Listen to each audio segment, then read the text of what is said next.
Welcome to this training lesson on starting up the Hornet. In some missions, you will find yourself in a cold and dark Hornet that you will need to bring to life.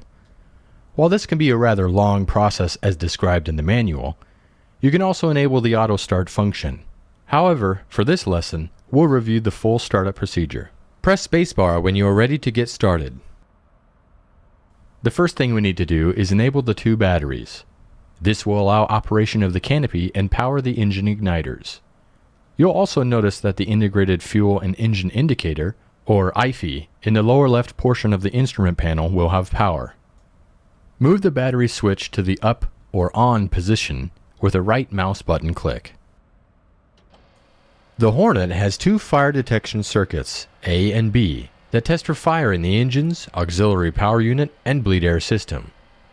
Before we go into detail on that though, check that the hydraulic brake pressure gauge for the wheel brakes shows at least 3000 psi. Confirm this by looking at the gauge, which is located to the left and up from the highlighted fire test switch. Okay, now put the spring-loaded fire test switch in the up test A position and keep holding it up to test the A circuits. To do this, place the mouse over the fire test switch and hold down the right mouse button. Keep holding the mouse button down and do not release it until it runs through all the fire test audio warnings. In addition to the audio warnings, also note the fire test warning lights on the upper left and right portions of the instrument panel. Fire right. When it's done, press spacebar. APU fire. APU fire. Bleed air left. Bleed air left. Bleed air right. Bleed air right. We will now do the same thing for the B circuit. After waiting 10 seconds, place the mouse over the fire test switch and hold down the left mouse button to move the switch in the down test B position. Keep holding it down and then release it once all the fire warning audio messages have been played. Well done. Press spacebar. Engine fire left. Engine fire left. Engine fire right.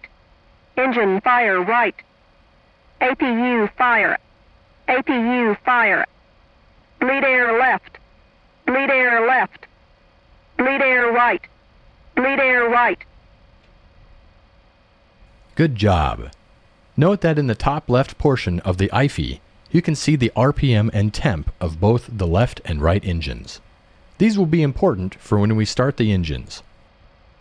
We will now turn on the auxiliary power unit, or APU. This is a small, self-contained engine that augments the bleed air system and will start turning the engines for engine starts. Place the APU control switch in the up or on position with the left mouse button click. Once the green light next to the APU switch comes on, move the engine crank switch to its right position, marked by the R, with a right mouse button click. This will allow the APU to power the Air Turbine Starter, or ATS, which in turn allows the Aircraft Mounted Accessory Drive, or AMAD, to start turning the fan blades within the right engine. Once the right engine RPM has reached 20%, as indicated on the IFE, move the right throttle from off to idle by pressing right shift home.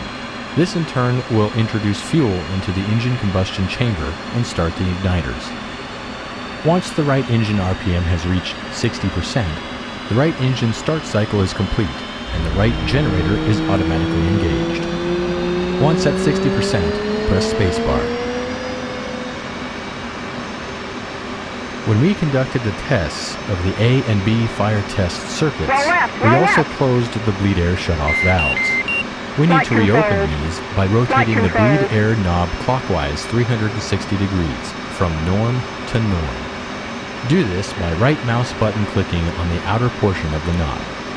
When done, press spacebar. With the right engine running and generator power on, place the left and right digital display indicators, or DDIs, to the day position using right mouse button clicks on both brightness selector knobs. Next, rotate the HUD symbology brightness control knob clockwise by placing your mouse over it and rotating your mouse wheel forward. Once you see video displayed on the left and right DDIs and HUD, press spacebar. In the lower center of the instrument panel is the Multi-Purpose Color Display, or MPCD. Rotate the power and brightness control knob to the full bright setting by placing your mouse over the knob and rotating your mouse wheel forward. It will take a few moments to power on. Press spacebar once you see video displayed on the MPCD. On the left DDI, press the menu push button to bring up the support page. The support page has several sub-pages like the checklist, engine, fuel, ADI, and HSI. For now, though, press the FCS push button to select the flight control system page.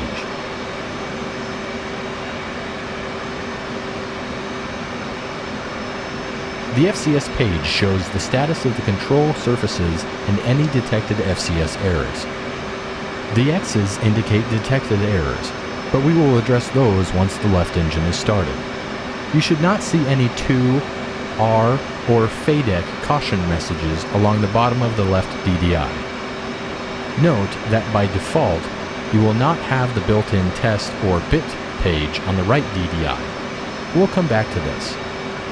During this lesson and future lessons, you will often see and hear the master caution.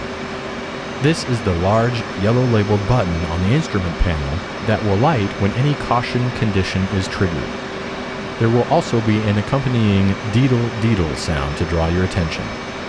Press this button or click on it to acknowledge the caution and extinguish the light. Press the master caution again to restack the caution and advisory notices along the bottom of the left DDI. Cautions will be along the top and advisories in smaller text along the bottom. If the left DDI is not on, then the caution and advisories will be displayed on another display. By default, though, they will be on the left DDI. The Hornet comes equipped with an Inertial Navigation System, or INS. Use right mouse clicks to set the INS switch, located on the sensor panel, to the ground position. This will start an INS ground alignment. Now it is time to crank the left engine. Go ahead and move the engine crank switch to its left position, labeled L, by left mouse clicking it. Once the left engine is at 20% RPM, as indicated on the IFE, move the left throttle from off to idle by pressing right Alt Home. This will add fuel to the engine and start the igniters. When the left engine is at 60% RPM, press spacebar to continue.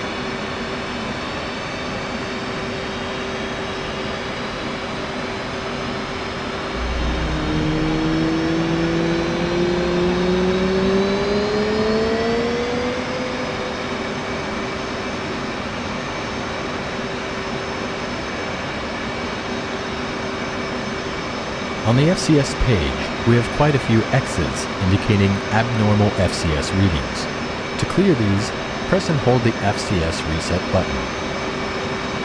Located in the back of the left console is the panel for the onboard oxygen generation system, or OBOGS. Go ahead and set the OBOGS switch to its up-on position. To the left of the INS switch is the radar switch. Set this switch to the operate position using your right mouse button. Don't worry, the radar will be in silent mode. You won't microwave the ground crew. Our next step will be to run a bit on the flight control system, or FCS. Before doing so, set the flaps to the up auto position with the F key, or 2 right mouse button clicks on the flap switch. We'll now run a bit of the flight control system. This moves the control surfaces to their limits to test for any software or mechanical errors. First, select the FCS bit page from the bit page on the right DDI.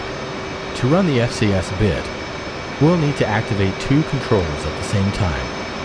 While holding up on the FCS bit switch on the right wall, press the FCS push button on the right DDI. Upon doing so, you'll see the controls being cycled on both the FCS DDI page, and if you look outside the cockpit, you can watch the wing and tail control surfaces moving.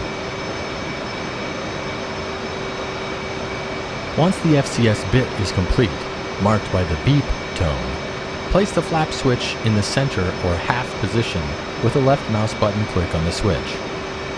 Takeoff is done with flaps set to half. Once we are airborne, we'll move them to auto. For takeoff, we will want our stabs trimmed for 12 degrees. To set this, press and hold down the takeoff trim button. Upon doing so, you will also notice that the stab values on the FCS page will change to 12. The leading edge flaps, trailing edge flaps, and rudder should all have values of 30 degrees. You should also have no X's on the FCS page. Uncage the backup ADI by placing your mouse over the SAI cage knob and rotating the mouse wheel aft until the red flag is stowed. Close the canopy by holding the canopy control switch in the down, close position until the canopy is closed. Do this by pressing the key combination or placing the mouse over the switch and holding down the left mouse button. Once the canopy is closed, press spacebar to continue.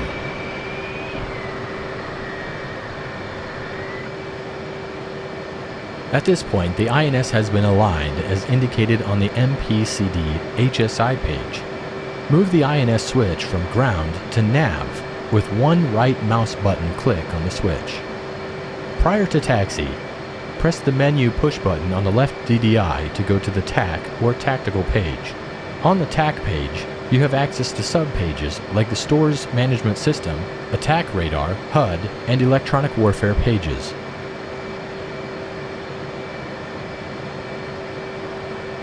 On the left DDI TAC page, select the HUD push button to display a mirror of the HUD on the DDI. This can be useful when head down or in case of HUD failure.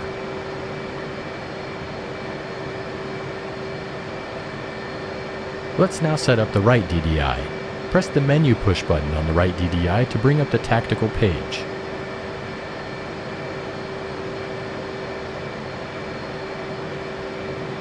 Press the menu push button again to bring up the support page. Now on the support page, press the FCS push button. We will want the HUD on the left DDI and the FCS page on the right DDI when we taxi and take off. The parking brake system is operated with the yellow and black parking brake handle. The handle is currently in the park position, indicated by the fact that the park label is visible to the pilot. Release the parking brake now by rotating the handle 45 degrees counterclockwise from the extended position. This can be achieved by left mouse button clicking the handle or pressing the right Alt-P key. This will release the lock and allow the handle to return to the horizontal stowed position, where the emerge label is visible to the pilot. This concludes the current lesson on starting up the Hornet. As mentioned earlier though, there is also an option for automatically starting up the Hornet by pressing the left Windows Home key. You can end the lesson now by pressing the Escape key.